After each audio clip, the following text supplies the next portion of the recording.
अस्सलाम वालेकुम दोस्तों, मेरा नाम है बिलाल शकूर और आप देख रहे हैं मेरा चैनल इन्फॉर्मेटो। दोस्तों, हम इंजीनियर्स के बिना क्या करेंगे? वो हमारी जिंदगियों को बेहतर बनाने के लिए चीजें इन्वेंट, बिल्ड और फिक्स करते हैं। अगर आप इस शख्स की कहानी सुने तो आप हैरान हो जाएंगे, जिसने लाइट हाउस बनाया जबकि वो पूरी तरह से अंधा था। ये अलेक्जेंडर मिचेल की नाकाबिले यकीन कहानी है। वो 1780 में डबलिन में पैदा हुआ था। मिचेल एक दौलतमंद खानदान में पैदा हुआ। जब वो बहुत छोटा था तो उसकी फैमिली बेलफास्ट शिफ्ट हो गई। अलेक्जेंडर मिचेल मोतबर बेलफास्ट एकेडमी में दाखिल हो गया, जहां उसने साइंस और मैथ की उम्दा तालीम हासिल की। लेकिन बदकिस्मती से बड़ी तेजी से मिचेल की नज़र कमजोर होना शुरू हो गई। 16 साल की उम्र में वो पढ़ भी नहीं सकता था। सिर्फ 6 साल बाद 22 साल की उम्र में अलेक्जेंडर मिचेल पूरी तरह से अंधा हो गया था। क्या इसने उसे रोका? बिल्कुल नहीं। वो एक आम जिंदगी जीने लगा, शादी की और उसके 5 बच्चे हुए। मैथ्स और साइंस के अलावा वो म्यूजिक भी पसंद करता था और कहते हैं कि उसकी बहुत खूबसूरत आवाज़ थी। वो बांसुरी और बाजा भी बजा लेता था, सिर्फ ये बताने के लिए कि वाकई टैलेंटेड लोग आम तौर पर बहुत से शोबों में नवाजे जाते हैं। मिचेल अपनी समाजी जिंदगी से लुत्फ अंदोज होता था और अपने मेहमानों को इंटरटेन करते हुए वो इतना नेचुरल पेश आया कि कुछ लोग नोटिस ही नहीं कर पाए कि वो टोटली अंधा था। वो हर किसी के साथ कार्ड्स और बैकगेमन भी खेलता था, अगरचा उसके पास एक स्पेशल बंदा होता था जो इसकी पत्तों के नाम और डाइस को फेंकने में मदद करता था। अपनी फैमिली और दोस्तों को इंटरटेन करते वक्त वो साइंस से ज्यादा परे नहीं था। उस वक्त के जाने माने नाम जैसा कि फेलो आयरिशमैन और एस्ट्रोनॉमर थॉमस रॉबिन्सन और इंग्लिश मैथमेटिशियन जॉर्ज बुल अक्सर उसके मेहमान हुआ करते थे। उसकी जवानी के दिनों में मिचेल ने ईंट बनाने का कामयाब बिजनेस किया और बेलफास्ट में घर बनाना शुरू कर दिए। लेकिन ये वो वक्त था जब उसके अंदर का मौजिद जागा। अपने कारोबार में हर चीज को स्मूथली और एफिशिएंटली चलाने के लिए उस अंधे आदमी ने ईंट बनाने और तामीर करने की कुछ खास मशीनें बनाई। जब वो 51 साल का हो गया तो कामयाब मौजिद और बिजनेसमैन ने फैसला किया कि अब उसे कुछ ब्रेक की जरूरत है। अलबत्ता उसके जोस्तजोई दिमाग ने उसे इतनी आसानी से रिटायर ना होने दिया। उसने ज्यादातर जिंदगी बेलफास्ट में गुजारी, ऐसा शहर जो हिस्टोरिकली और जियोग्राफिकली समंदर और शिप्स से कनेक्टेड है। मिचेल ने अंडर वाटर सैंड बैंक्स के शिप्स को तबाह करने की बहुत सी कहानियां सुनी। इस वक्त के बुरे मसले को समझने के लिए खुद को 19वीं सदी की एक शिप में तस्वुर कीजिए जो बंदरगाह तक पहुंच रही है। शिप बहुत महंगी है, बहुत सामान से भरी है और ज्यादा अहम, इस पर बहुत से लोग मौजूद हैं। आपके पास कोई जीपीएस, दूसरी सैटेलाइट या रेडार मौजूद नहीं है जो आपको दिखाए कि पानी की सरफेस के नीचे क्या पड़ा है और समुद्री फर्श कैसा है। पानी के नीचे का इलाका नरम और लहरों के साथ बदल सकता है, मतलब कि वो जगह जहां से आप पहले आए थे वो अब ऊंची हो सकती है।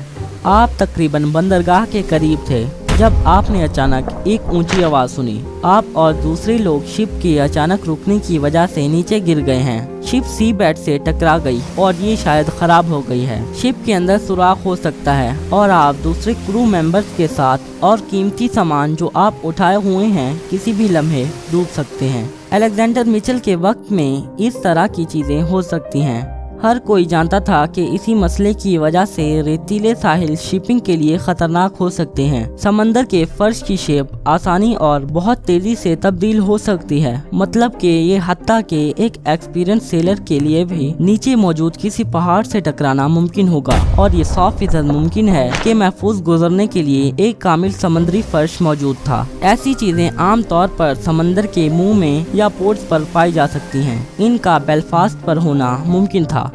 अगरचा मिचेल एक सेलर नहीं था, लेकिन वो मसलों को हल करने के माइंडसेट के साथ एक काबिल इमारत साज था और सैंडबैंक्स का ये मसला आयरिशमैन के लिए परेशान कुन था। अब आम तौर पर आप सोचेंगे, क्या ये वही वजह नहीं है जिसके लिए लाइट हाउस हैं? और आप ठीक होंगे। लाइट हाउस शिप्स के लिए ट्रैफिक लाइट्स होते हैं जो खतरनाक इलाकों से गाइड और वार्न करते हैं। लेकिन आप एक समंदर के रेतीले फर्श पर एक लाइट हाउस कैसे बना सकते हैं जो मुसलसल शिफ्ट हो रहा है? ये कोई स्टेबल फाउंडेशन नहीं होगी। और यहाँ पर मिचेल का इन्वेंटिव दिमाग काम करने लगा।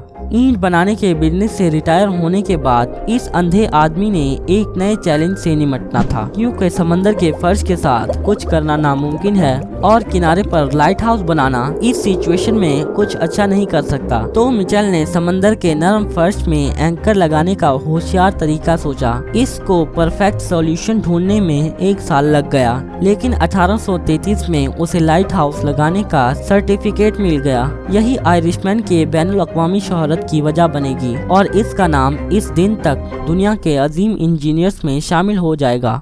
तो इसका दिमाग कैसे काम किया? इसका दिया गया सॉल्यूशन हैरान कुन तौर पर सिंपल है। समंदर के नरम फर्श में फाउंडेशन बनाने के लिए लोहे के ढेरों रॉड्स लगाने के बजाय एक तरीका जो सख्त अनचेंजेबल इलाकों पर काम करता है, उसके दिमाग में इन्हें इनकी जगह पर स्क्रू करने का आइडिया आया, किसी कॉर्क स्क्रू की तरह। इस तरह इसने पाइल को प्रोपेलर की तरह रिमॉडल करने का फैसला किया, जो अपनी जगह पर घुमाए जा सकते हों। लाइट हाउस को इस तरह से एंकर करने का तरीका न सिर्फ सस्ता था बल्कि फुल प्रूफ था, क्योंकि पाइल्स को 21 फीट की गहराई में लगाया जा सकता था। ये इस आदमी के लिए एक शानदार इन्वेंशन थी, जिसके पास ना ही इंजीनियरिंग और ना ही लाइट हाउस कंस्ट्रक्शन की कोई ट्रेनिंग थी, और याद दिलाते चले कि ना ही आंखों की रोशनी थी। एक जिम्मेदार बिल्डर होने की वजह से अलेक्जेंडर को ये यकीनी बनाना था कि हर चीज अच्छे से काम करे। जैसे ही उनका बड़ा स्क्रू बन गया, वो चुपके से अपने 19 साला बेटे जॉन के साथ बेलफास्ट की बंदरगाह की एक सैंड बैंक पर गया। उन दोनों ने स्क्रू पाइल को लगा दिया और अगली सुबह वो वापस गए और उसे अपनी जगह पर मजबूती से लगा पाया। उन्होंने यही टेस्ट अगले दिन भी किया और तब कुछ और जगहों पर, और उनकी स्क्रू पाइल हर बार मजबूती से वहां रही। लेकिन उसे 5 साल और इंतजार करना होगा, तब तक जब उसकी इन्वेंशन को पहली बार कंस्ट्रक्शन के लिए यूज किया जाएगा। ट्रिनिटी हाउस, जिसने उस वक्त ब्रिटेन और आयरलैंड पर लाइट हाउस बनाया था, मिशेल की इन्वेंशन को बनवाने वाला पहला था। ये मेपलिन सैंड्स लाइट हाउस को 1838 में बनाने के लिए इस्तेमाल की गई थी। अगरचा वो एक काबिल इंजीनियर था, लेकिन वो हर चीज के परफेक्टली काम करने के बारे में फिक्रमंद था। तो 58 साला बूढ़ा आदमी ज़ाती तौर पर तामीराती काम की जगह पर गया और तामीराती बिल्डिंग्स पर चढ़ गया। उसका अपनी जान को दांव पर लगाना वाकई कोई अच्छा आइडिया नहीं था, लेकिन मुझे लगता है कि उसने सोचा कि अगर उसने खुद से इसे ट्रिपल चेक ना किया कि ये मजबूत है, तो वो बेशुमार सेलर्स और लोगों की जान को फ्यूचर में खतरे में डाल रहा होगा। उसकी सोच जो भी थी, अंधा आदमी वक्तन फवक्तन पानी में गिरता और दोबारा चेक करने के लिए आता कि बिल्डर सब कुछ सही से कर रहे हैं कि नहीं। उसने ज़ाती तौर पर ऐसी कुछ और कंस्ट्रक्शन की निगरानी की। ये रिमार्केबल रवैया दिखाता है कि वो अपनी तख्लीक के बारे में कितना पुरजोश और फिक्रमंद था, जो मुकद्दर में सालों तक मुफीद होगी। इसकी इजाद की कामयाबी इसे कंस्ट्रक्शन बिजनेस में दोबारा ले आई और इसकी हदूद में नुमायां तौर पर इजाफा किया। 20वीं सदी की शुरुआत में सैकड़ों स्क्रू पाइल लाइट हाउस न सिर्फ बरतानवी जजीरों पर बनने लगे, बल्कि शुमाली अमेरिका में भी। दुनिया में काउंटलेस ब्रिजेस और इनकी सपोर्ट भी स्क्रू पाइल मेथड से बनती आ रही है। मिचेल्स की स्क्रू पाइल्स को लगाना न सिर्फ मुआशी तौर पर फायदेमंद था, बल्कि इको फ्रेंडली भी था। बुनियादों को समंदर के फर्श में धंसने का मतलब है कि आपको बहुत सारी मिट्टी निकाल कर किसी और जगह नहीं भेजनी पड़ेगी, जो ट्रांसपोर्टेशन की लागत को कम करता है और हर प्रोजेक्ट का माहौल पर भी कम असर पड़ता है। बज़ाहिर यही वजह है कि क्यों ये तरीका अभी भी कुछ तामीरात में इस्तेमाल किया जाता है, जैसा कि लाइट हाउस, रेलवेज, रोड्स और हत्ता के टेलीकम्युनिकेशन में भी। वाओ! क्या आप ऐसे किसी लाजवाब मौजूद को जानते हैं जिसकी कहानी दिलचस्प हो? अपने ख्यालात कमेंट्स में ज़रूर शेयर कीजिएगा। अगर आपने कुछ नया सीखा तो वीडियो को लाइक और दोस्तों के साथ शेयर कर दीजिए, लेकिन अपने लाइट हाउस को अभी जलाने मत जाइएगा। हमारे पास आपके लिए और भी कई वीडियोस हैं, आपको बस किसी एक पर क्लिक करना है और एंजॉय कीजिए। मैं मिलता हूँ आपको अपनी नेक्स्ट वीडियो में। अंटिल देन, अल्लाह हाफिज।